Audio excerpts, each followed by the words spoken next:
In a small town grappling with deep-seated racial tensions, David Miller, a successful white architect, falls in love with Alicia Johnson, a passionate Black community organizer. Together, they confront prejudice and resistance from David's family. David Miller, a successful architect, had always lived a life structured by rules and expectations. His family, the Millers, were part of the affluent, conservative society in Brookside, a town known for its tight-knit community and unspoken social hierarchies. But David wasn't one to follow the path laid out for him, at least not entirely. He had ambitions that transcended wealth and status, and in his journey, he had found love in the most unexpected place. Alicia Johnson was everything that David's world was not. She was strong, independent, and driven by a deep sense of justice. As a community organizer, Alicia spent her days fighting for racial equality and affordable housing for marginalized groups in Brookside. Her work was inspiring, but it also came with its challenges: racism, economic disparity, and pushback from those who preferred the status quo. David and Alicia met at a local planning meeting. He had been contracted to design a new community center, and she was there representing the neighborhood's interests. From the moment they spoke, David was captivated, not just by Alicia's beauty, but by her passion and unwavering commitment to her cause. She was unlike anyone he had ever known, and before long, they were inseparable. Their love blossomed quickly, but they both knew it wouldn't be easy. Brookside, despite its outward charm, harbored deep-seated racial tensions. David was a white man from an old-money family, and Alicia was a Black woman from a modest background. The two worlds didn't mix easily, and they both understood the weight of their relationship. But for David, it was simple. He loved Alicia, and that was all that mattered. The real challenge came when David decided it was time to introduce Alicia to his parents. Richard and Caroline Miller were the embodiment of Brookside's elite, conservative, traditional, and deeply rooted in their social circle. David had been preparing for this moment for weeks, knowing that his relationship with Alicia would be a shock to them. But he was determined to stand by her side, no matter the outcome. "Are you sure you're ready for this?" Alicia asked him one evening as they sat together on the porch of her modest home. There was a gentle breeze in the air, carrying the sounds of the city, a stark contrast to the quiet, pristine neighborhoods David grew up in. David looked at her, his hand reaching for hers. "I've never been more sure of anything in my life, Alicia. My family will come around. They just need time." Alicia smiled softly, though there was a hint of doubt in her eyes. "I hope you're right, David. I really do. But we both know this isn't just about us. There's a lot more at play here." He squeezed her hand, nodding in agreement. "We'll face it together. Whatever comes, I won't let anything stand between us." The following weekend, David drove Alicia to his family's estate, a sprawling mansion on the outskirts of Brookside. The property was immaculate, with manicured gardens and a long driveway that led to the grand house. As they pulled up, Alicia felt a knot form in her stomach. She had known this moment would be difficult, but seeing the reality of David's world made it all the more intimidating. David sensed her anxiety and reached over to touch her arm. "You've got this," he whispered, giving her a reassuring smile. "They'll see what I see in you." As they stepped into the house, they were greeted by Caroline, who immediately enveloped David in a warm, familiar embrace. "David, darling, we've missed you," she said with a smile, her eyes flickering momentarily to Alicia, who stood slightly behind him. There was a brief pause, one that hung in the air longer than it should have. "And you must be Alicia," Caroline said, her smile faltering just enough for it to be noticeable. "David has told us so much about you." "Yes, it's nice to meet you, Mrs. Miller," Alicia replied, extending her hand with a polite, composed demeanor. Caroline hesitated for a fraction of a second before shaking Alicia's hand. "Please come in." Inside, the atmosphere was formal, almost stiff. Richard Miller, David's father, sat in his leather armchair in the study, his newspaper folded neatly on the table beside him. He stood as they entered, giving David a curt nod. "Son," he said, shaking David's hand firmly before turning to Alicia. "Richard," David began, his tone firm but respectful, "this is Alicia Johnson." Richard's eyes scanned Alicia, taking in her presence with a calculated gaze. He extended his hand to her, though there was an air of distance about him. "Ms. Johnson, welcome." "Thank you, Mr. Miller," Alicia replied, her voice steady, though she could feel the weight of his scrutiny. Dinner that evening was polite but strained. The conversation flowed, but there was an undercurrent of discomfort that lingered with every word. Richard and Caroline asked about Alicia's work, and while they seemed interested on the surface, it was clear they struggled to fully engage with the reality of what she stood for.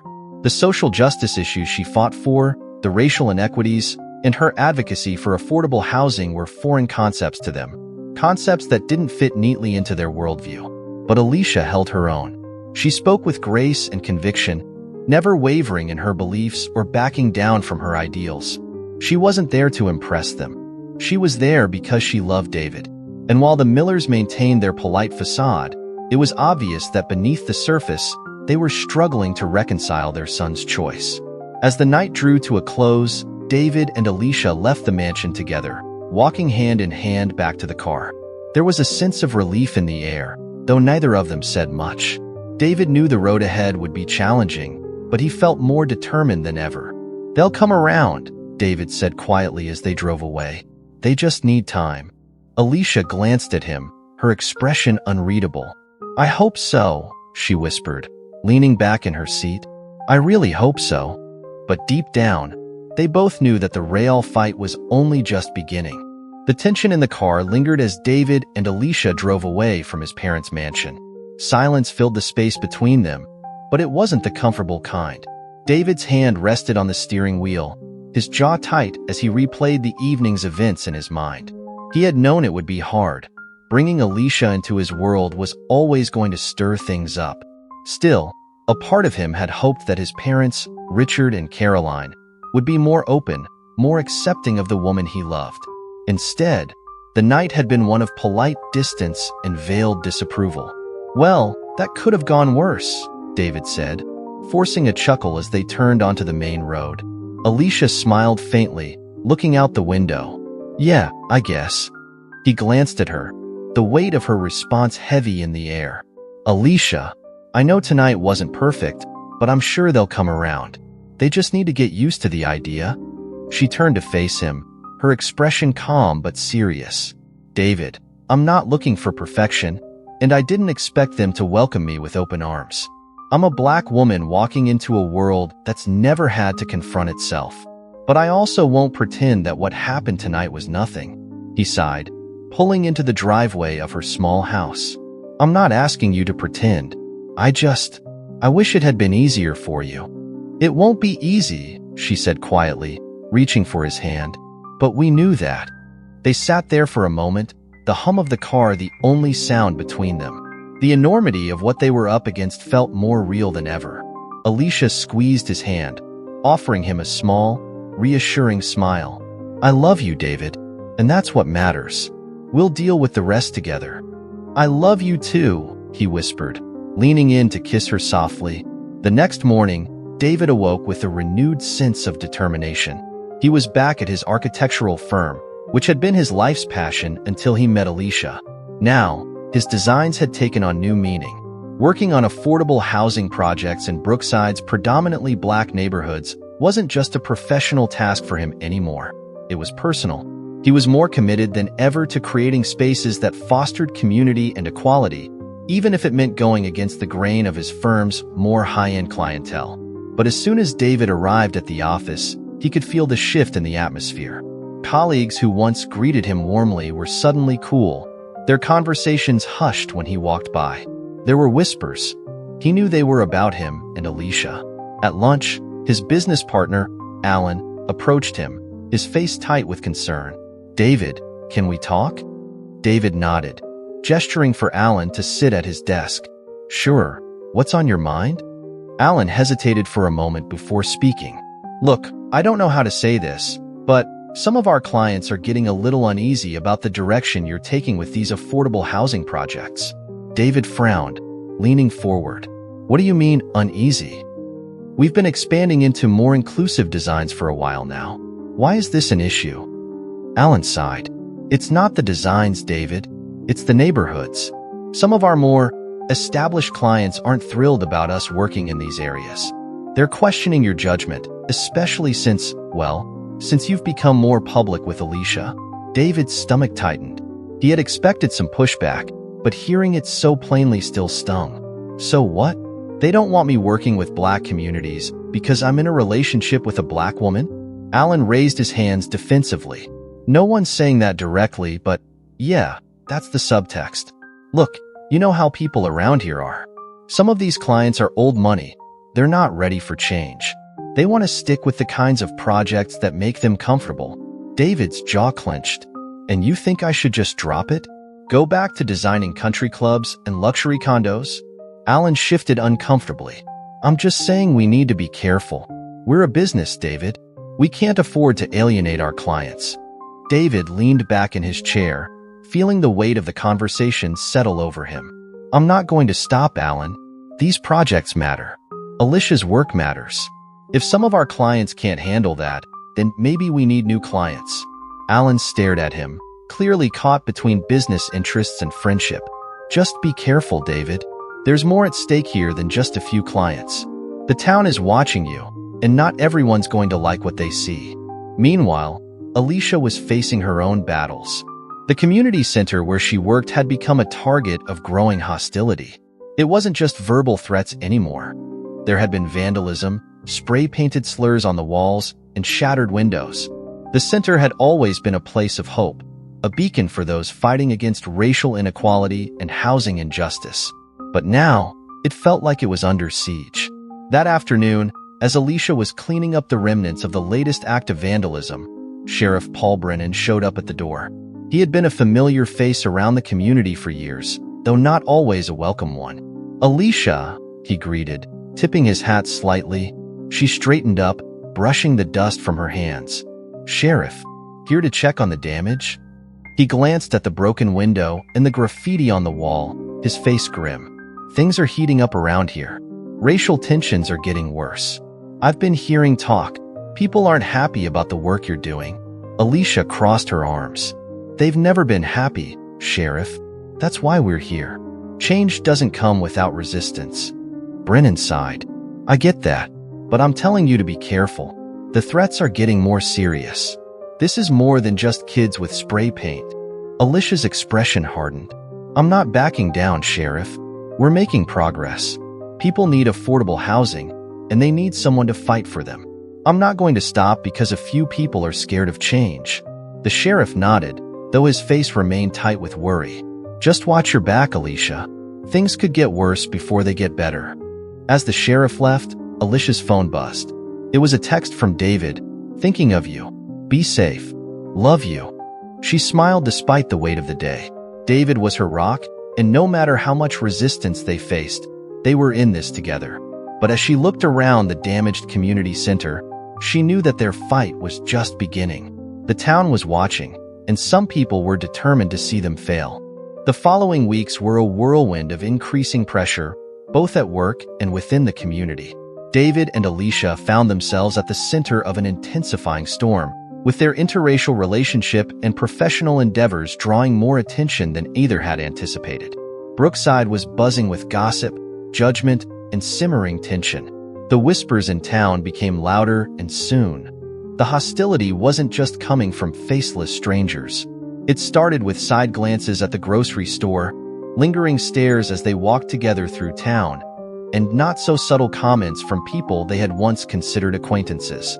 David's colleagues were becoming more distant, and Alicia's every move was scrutinized, as if people were waiting for her to slip up. Brookside had always prided itself on being a close-knit community, but now it felt suffocating. One afternoon, David sat in a meeting at his firm, presenting his latest project, a community housing development aimed at providing affordable housing to working-class families, many of whom were black. It was a bold move, one he was proud of, but as he spoke, he could sense the discomfort in the room. And this development will be located on the east side of town, near the Oak Ridge neighborhood, David explained, gesturing toward the plans. It's designed to blend modern architecture with affordability, bringing much-needed housing to an underserved community. The room was silent for a moment before one of the senior partners, James Whitman, cleared his throat. David, This is an ambitious project, no doubt. But Oak Ridge? That area has, let's say, a reputation. David narrowed his eyes, knowing exactly what James meant. A reputation for being ignored and neglected. That's why this project is necessary. James shifted in his seat. I'm not saying the work isn't valuable, but we have to consider our clients, our reputation. Some of them might not want their names associated with this kind of development. This kind of development? David repeated, his voice edging toward frustration. You mean affordable housing for people who actually need it? People who've been pushed aside because it doesn't fit with the image Brookside wants to maintain? James glanced around the room, as if looking for backup. Look, we've all heard the talk around town. People are questioning your priorities, David. You're not just designing houses anymore. You're making a statement, and it's making some of our clients uncomfortable. David felt the heat rising in his chest. If they're uncomfortable with providing housing to those who need it most, then maybe we need to reconsider who we're working for. The tension in the room thickened. Alan, David's partner, shifted uncomfortably but said nothing. James let out a slow breath, his tone softening. We're just saying, tread carefully. The town's watching you, and not everyone's happy with what you and Alicia are doing. David's jaw clenched. He had heard enough. Thanks for the advice, he said curtly, standing and gathering his papers. But I'm going to keep doing what I believe is right. Meanwhile, Alicia's days at the community center were growing more challenging. Threats had escalated from vandalism to something more personal. One morning, as she arrived to open the center, she found a note slipped under the door. It was a crude, handwritten message, "Go back to where you belong." The words were simple, but the threat was clear. Alicia stood there for a moment, her heart racing. She had dealt with opposition before, angry town meetings, debates with residents who didn't want to confront their own biases. But this felt different. It felt like someone was watching her, targeting her. She glanced around the empty street, suddenly feeling exposed. Later that day, she gathered the community center staff for an emergency meeting. "We've received another threat," she announced, holding up the note for everyone to see. "I don't want anyone here alone from now on. We need to be careful." "Do you think it's serious?" asked Maria, a longtime volunteer who had seen Brookside's underbelly as clearly as Alicia had. "I don't know," Alicia admitted, "but I'm not taking any chances." Sheriff Brennan said the tensions are rising, and it's clear we're a target. Maria nodded grimly. This town doesn't like being forced to change. And you, more than anyone, are pushing for that change. Alicia smiled softly. That's the point, isn't it? Change never comes easy. But we're not backing down. That night, as she locked up the center, her phone buzzed with a message from David. "Let me know when you get home safe. Love you." The words brought a sense of calm over her, a reminder that no matter what they were facing, she wasn't alone. She and David had built something strong, something worth fighting for. But the threats didn't stop. The next week, a rock was thrown through the window of the community center, shattering the glass and narrowly missing one of the volunteers. Another note followed, more vicious this time. "You're not wanted here. Leave before it's too late." That evening, Alicia sat with David on the porch of his house, the weight of the threats hanging between them. She hadn't told him everything. She didn't want him to worry more than he already was. But she knew he could sense it. "I don't want to put you in danger," Alicia said quietly, looking out at the darkening sky. "These threats, they're getting worse." David turned to her, his face set in determination. "I'm not going anywhere, Alicia. We knew this would happen, but we're stronger than them." She smiled, though her heart was heavy. "You say that like we're invincible." "We are," he said softly, taking her hand. "As long as we're together, we can handle anything." A few days later, as David was finalizing the plans for the Oak Ridge development, a message came through from his firm's largest client, a wealthy developer named Charles Warner. The message was short but pointed. "We're reconsidering our partnership unless there's a shift in your direction." David stared at the words, a sinking feeling in his chest. Warner's projects made up a significant portion of the firm's income. Losing him could mean layoffs, downsizing, things he couldn't ignore. He picked up the phone, ready to call Warner and try to smooth things over, but stopped himself. What would he say? That he would abandon his work in the underserved communities, compromise on the values he and Alicia stood for? No, he couldn't do that. Instead, he closed his office door and sent a message back. I'm committed to seeing this project through. If that's a problem, we'll part ways. As the days turned into weeks, the threats didn't let up, and the tensions in Brookside seemed to boil over. David and Alicia's relationship had become the talk of the town, not just because of their love, but because of what they represented: change, progress, and a challenge to the town's long-held beliefs.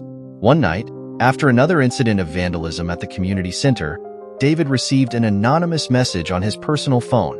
"You and that woman don't belong here. Leave before it's too late." He showed it to Alicia, his face tight with worry. "This is getting dangerous," he said, pacing the living room. "I don't care about the work or the projects. We can find another way. But you, I don't want you to get hurt." Alicia stood firm, her voice steady. "We're not running, David. Not now. We've come too far." "But what if something happens?" he said, his voice rising. "What if they come after you? After us?" Alicia walked over to him, placing a hand on his arm. "I've been fighting this battle long before we met, and I'll keep fighting it, with or without threats. This is what we do. We stand up. We fight." David looked into her eyes, seeing the resolve there, the strength that had drawn him to her from the start. He nodded slowly. "Then we fight." But even as they stood together, united in their cause, both knew the real fight was only just beginning, and it was going to get much, much worse. The threats against David and Alicia escalated in ways they hadn't imagined. It wasn't just the anonymous messages or the vandalism anymore. It had become personal. One night, Alicia's car was keyed, deep scratches running across the doors. Another morning, David found the tires on his truck slashed. But it wasn't just the property damage that frightened them. It was the feeling of being watched, as though their every move was being monitored by people who wanted them gone. One evening, after a particularly long day, David returned home to find a small, unmarked envelope in his mailbox. Inside was a single note with a chilling message: "You can't protect her. Leave now." David's hands shook as he read the words. His heart raced as he dialed Alicia's number, panic setting in. She picked up after a few rings, her voice calm but tired. "Hey," she said. "What's up? Are you home?" David asked, his voice tight with worry. "Yeah, just got in." "Why?" David hesitated, glancing at the note again before crumpling it in his fist. "We need to talk. I'll be there in 10 minutes.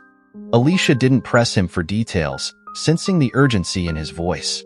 When David arrived at her house, he found her sitting on the porch, a mug of tea in her hands. She looked up at him with concern as he approached, and he handed her the note without saying a word. Alicia read it, her expression hardening. She placed the note down beside her, her eyes narrowing. "They're not going to scare us off," she said firmly. "I don't know if we can keep doing this," David said, running a hand through his hair. "I mean, what if something happens to you? To us?" Alicia's gaze softened, and she reached out, pulling him to sit beside her. "David, we always knew this would be hard, but this is bigger than us. What we're doing, it's about changing this town, about standing up for what's right. If we back down now, we let them win." "I don't care about winning anymore," David said, his voice thick with emotion. "I care about you. I care about us." Alicia leaned into him, resting her head on his shoulder. "And I care about you too. But this isn't just about love. It's about fighting for something bigger than both of us." David closed his eyes, taking a deep breath. He admired Alicia's strength, her resilience, but the weight of the danger they were facing was overwhelming. Still, as much as he wanted to protect her, he couldn't deny the truth of her words. "We'll get through this," Alicia whispered, squeezing his hand. "We have to." The next day, Alicia arrived at the community center early, determined to stay on course despite the rising threats. She and her team had organized a town hall meeting that evening, bringing together local leaders, activists, and residents to discuss affordable housing and racial inequality. It was an important step, a chance to address the community's concerns and push for meaningful change. But tensions were high. Flyers advertising the event had been torn down across town, and online forums buzzed with angry comments, many of them targeting Alicia and David personally. As she prepped the meeting space, Sheriff Paul Brennan arrived, his face more serious than usual. "Alicia," he said, pulling her aside, "we've received some information about tonight. There's talk, rumors, really, that some people might show up looking to cause trouble." Alicia straightened, her jaw tightening. "What kind of trouble?" Brennan glanced around, lowering his voice. "We don't know for sure, but there are groups, people who don't like what you're doing here. I'm going to have officers at the meeting, just in case." "Let them come," Alicia said, her eyes flashing with determination. "I'm not afraid of them." "I know you're not," Brennan said, his voice softening. "But I am. Be careful tonight." As evening fell, the town hall meeting began. The community center was packed with people, some eager to hear about the new initiatives, others skeptical and wary. Alicia stood at the front of the room, addressing the crowd with poise and conviction. David sat in the back, watching her with pride. This was why he loved her. Her strength, her ability to inspire others, even in the face of fear and opposition. "Brookside is at a crossroads," Alicia said, her voice clear and steady. "We have the opportunity to build something better, affordable housing, economic justice, and a community where everyone is valued, no matter their race or background." There were murmurs of agreement, but also whispers of dissent. David could feel the tension in the room as he scanned the faces of the crowd. Some people sat with their arms crossed, their expressions hard and unyielding. Others nodded along, inspired by Alicia's words. Just as Alicia was wrapping up her speech, the doors at the back of the hall burst open. A group of men stormed in, their faces twisted in anger. They wore matching jackets, with symbols that David recognized as belonging to a local white supremacist group. "Get out of here," one of the men shouted, pointing at Alicia.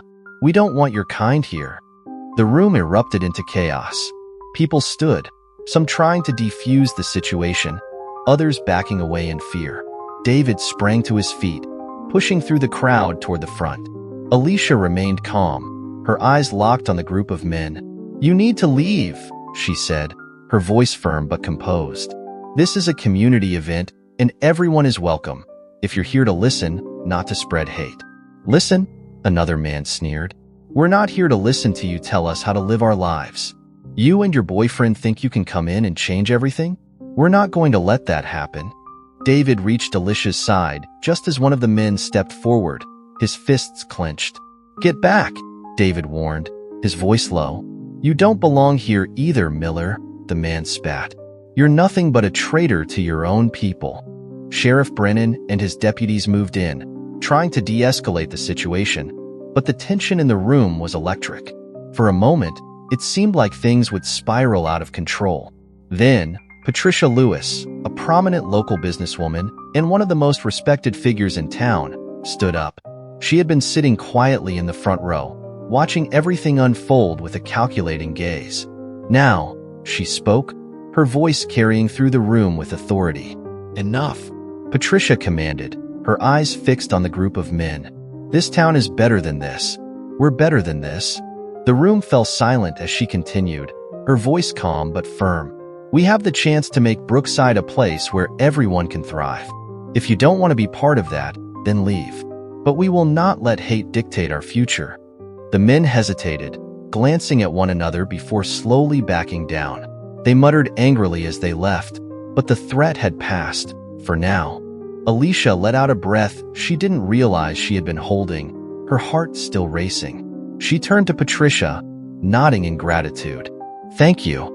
Patricia smiled slightly. "Don't thank me. Thank yourself for standing up. What you're doing here, it's important. And more people in this town support you than you think." Later that night, after the tension of the meeting had finally settled, David and Alicia sat together on the porch of her house. The night air was cool, and for the first time in what felt like weeks, they allowed themselves a moment of quiet. "You were amazing tonight," David said softly, brushing a strand of hair from Alicia's face. She smiled, leaning into him. "So were you." David stared out into the dark, his mind still reeling from the events of the evening. "It's not over, though, is it? They're not going to stop?" "No," Alicia said, her voice steady.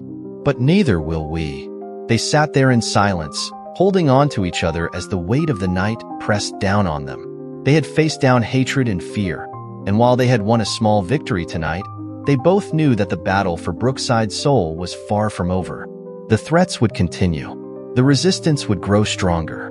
But so would they. Together.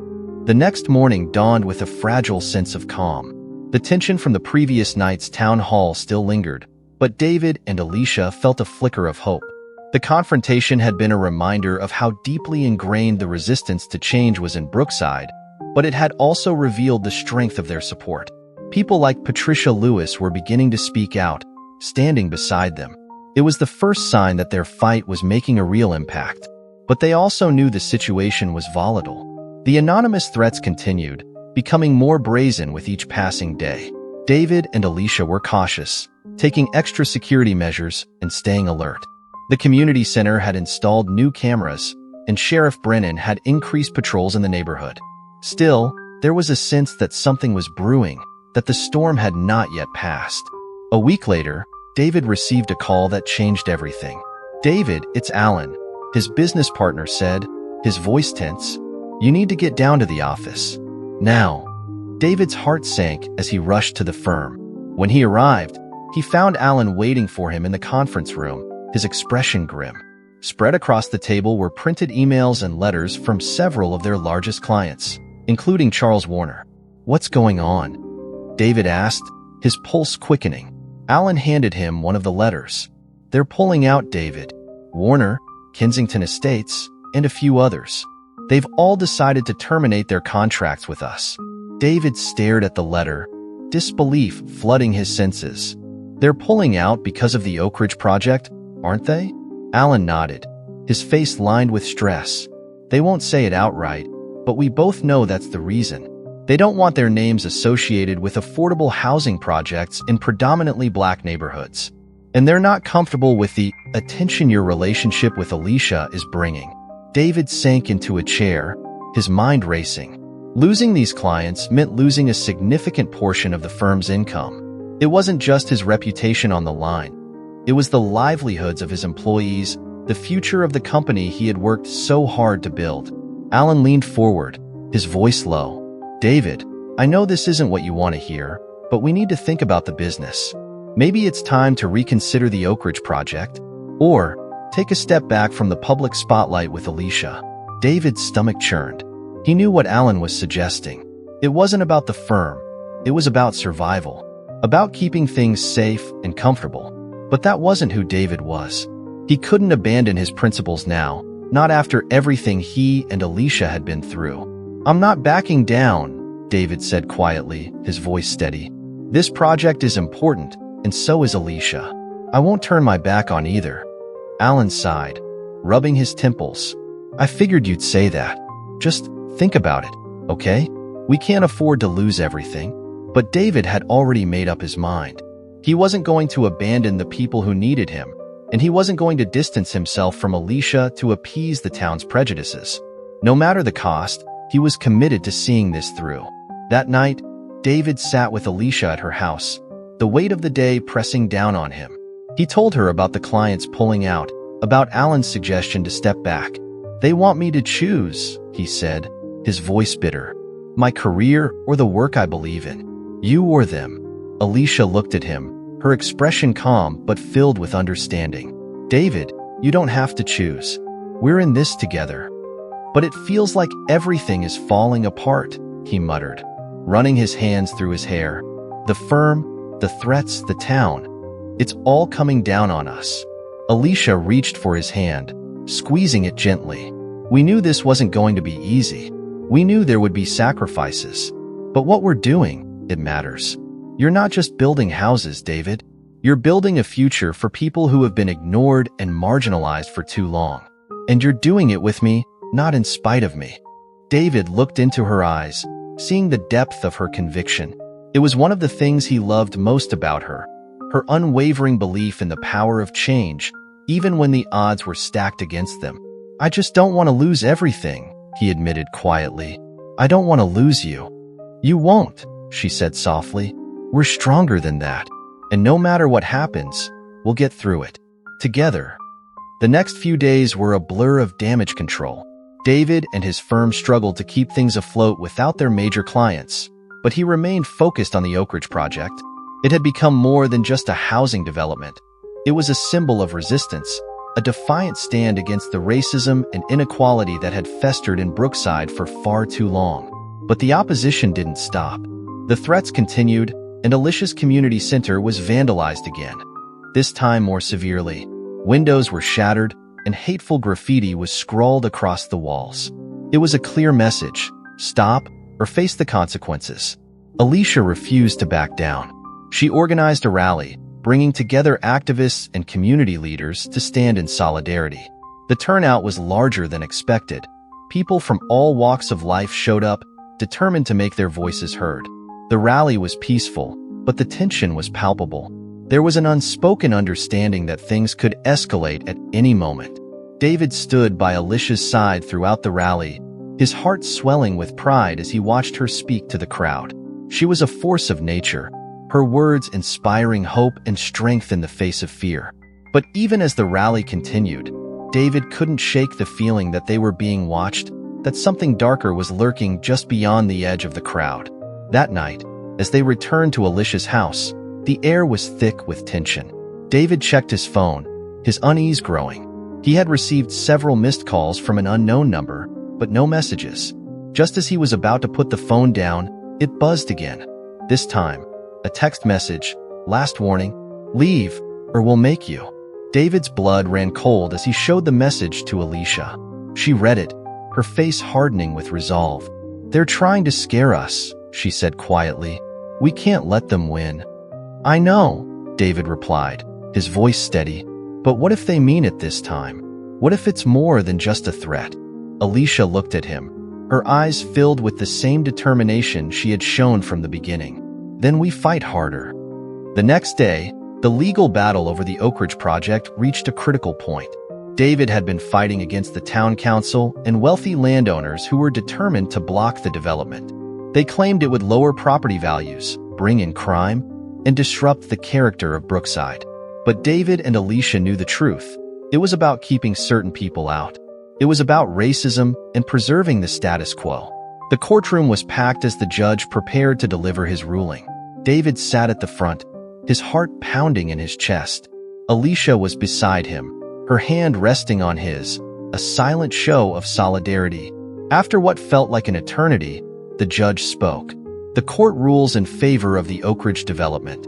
A wave of relief and disbelief washed over David as the room erupted into murmurs. He had won. They had won. The affordable housing project would go forward, despite all the obstacles thrown in their path. Alicia turned to him, her eyes bright with emotion. "We did it." David pulled her into a tight embrace, the weight of months of struggle and fear melting away, if only for a moment. "We did," he whispered, his voice thick with emotion. But even as they celebrated their victory, they both knew this was only the beginning. The battle for Brookside's future was far from over. They had won a significant fight, but the forces that opposed them wouldn't rest easily. They would come back, stronger and more determined. Still, for the first time in months, David and Alicia felt a sense of hope. The town was changing, even if slowly. The people of Brookside were beginning to see that a more just, more inclusive future was possible. And David and Alicia, standing together, were ready to face whatever came next.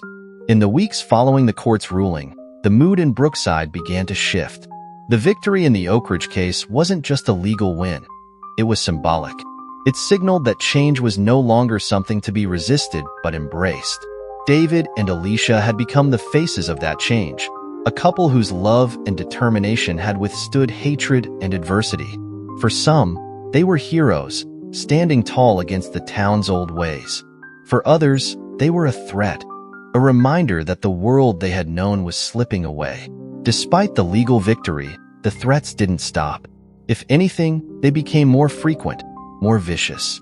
Alicia's phone buzzed constantly with anonymous messages. "This isn't over. You'll regret this." It was as if every step they took forward only provoked the anger of those who still clung to the past. David's firm was struggling to recover from the loss of its biggest clients, and more than once, he had considered whether the price of their fight was too high. But Alicia, as always, remained resolute. She had started organizing community events, town hall meetings, workshops, and educational programs focused on racial equality, affordable housing, and economic justice. The turnout for these events was growing. People who had once stayed silent were now speaking out, inspired by Alicia's courage. She had become a beacon of hope, not just for the Black community, but for anyone in Brookside who believed in a better, more inclusive future. One evening, after a particularly successful town hall meeting, Alicia sat on the porch of her house, her hands wrapped around a mug of tea. David sat beside her, his gaze distant as he stared out into the quiet night. The air between them was heavy, not with tension, but with the weight of everything they had endured together. "Do you ever think about how far we've come?" Alicia asked softly, her eyes searching his face. David nodded, but there was a tiredness in his expression that hadn't been there before. "Every day," he replied, "but I also think about how much further we have to go." Alicia leaned her head on his shoulder, taking comfort in his presence. "I know, but look at what we've done. We've started something here, David. Something real. People are listening. They're showing up. That's progress." David let out a slow breath. "It is, but it feels like the more we push, the harder they push back." "They will," Alicia said, her voice steady. "But we can't stop now. Not after everything." David turned to face her, his hand gently brushing her cheek. "I don't want to stop. I worry. About you. About us. About what this is doing to us." Alicia smiled, her eyes softening. "We're stronger than we think, and we're not alone in this anymore. People like Patricia, the community, they're with us." David nodded, though the worry still lingered in his eyes. "I know, but I don't want to lose you in the fight." Alicia leaned in, kissing him softly. "You won't. We're in this together, remember?" The momentum continued to build. The Oak Ridge project broke ground, and soon, construction was underway. The sight of bulldozers and construction workers in the once neglected neighborhood filled David and Alicia with a sense of pride and accomplishment. It wasn't just about the buildings. They were creating a future for people who had been pushed aside for too long. But as the project progressed, so did the hostility from those who opposed it. Late one night, David's phone buzzed with a call from Sheriff Brennan. "David, you need to get down to the Oak Ridge site. There's been an incident." David's heart raced as he sped through town, Alicia by his side. When they arrived, they found the construction site in ruins. Equipment had been destroyed, and parts of the unfinished buildings had been set on fire. It was an unmistakable act of sabotage, a message from those who still refused to let go of their hatred. The sight of the destruction hit David like a punch to the gut. This was their work, their dream, reduced to ash in an instant. Alicia stood beside him, her face set in determination. "They won't stop us," she said quietly. "No matter what they do, they won't stop us." But David could see the exhaustion in her eyes, the toll this fight was taking on her. "Alicia, this is getting dangerous. I don't know if—" "We don't give up now," she interrupted, her voice firm. "This is what they want, to scare us into stopping. We can rebuild. We will rebuild." David nodded, though his mind raced with fear for their safety. "I just don't want something to happen to you." She reached for his hand, her grip strong despite the chaos around them. "I'm not going anywhere, David. We've come too far." In the days that followed, the community rallied around them. Volunteers came out in droves to help clean up the construction site, and donations poured in from supporters both within Brookside and beyond. The sabotage, instead of breaking their spirits, had only galvanized them. Then, something unexpected happened. Patricia Lewis, the influential businesswoman who had spoken out at the town hall, made a public statement in support of the Oak Ridge project and David and Alicia's work. Her voice carried weight in Brookside, and her endorsement sent ripples through the community.